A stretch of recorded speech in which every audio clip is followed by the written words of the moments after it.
obviously have a great personal relationship with Brian Van Gorder, respect him as a football coach and as a person.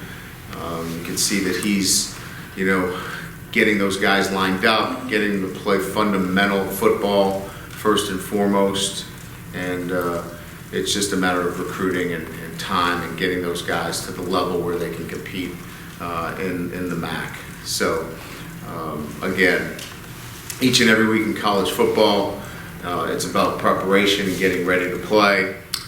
No, I don't really have much comment on it at this point, only because, for me, I stay in the present and don't get too far ahead of myself. And that's 4 years down the road. So I think if it was next year, I'd probably have some more formulated opinion on it. 4 years allows for a lot of maneuvering, if you will, relative to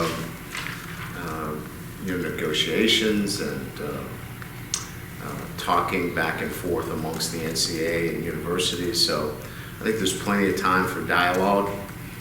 I don't need to really comment on something that is that far down. Oh, it's at this time last year, if you mentioned captain, I would maybe publicly snicker at you.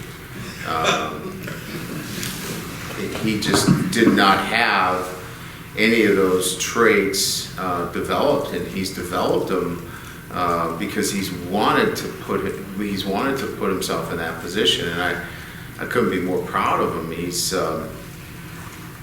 He's respected not only by his play, but I mean he is demanding of his teammates as it relates to accountability. He'll be the first one to step up in a meeting and tell somebody that they're not living up to the standard. And that really caught our eye and our attention this past spring.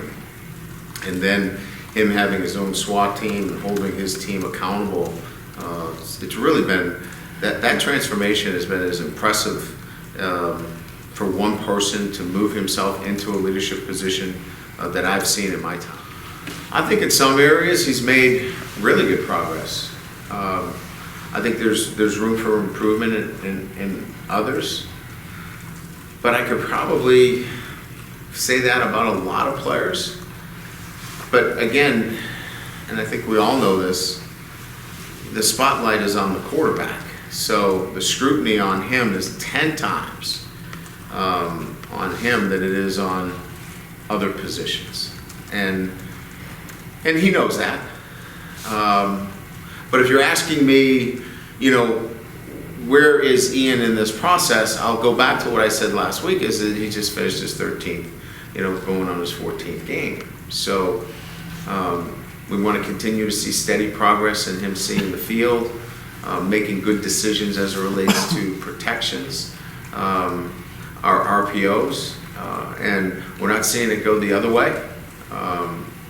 But we want to continue to see that natural progression of managing our offense, but also, he's got the ability to be explosive, and I think that's the next step for him.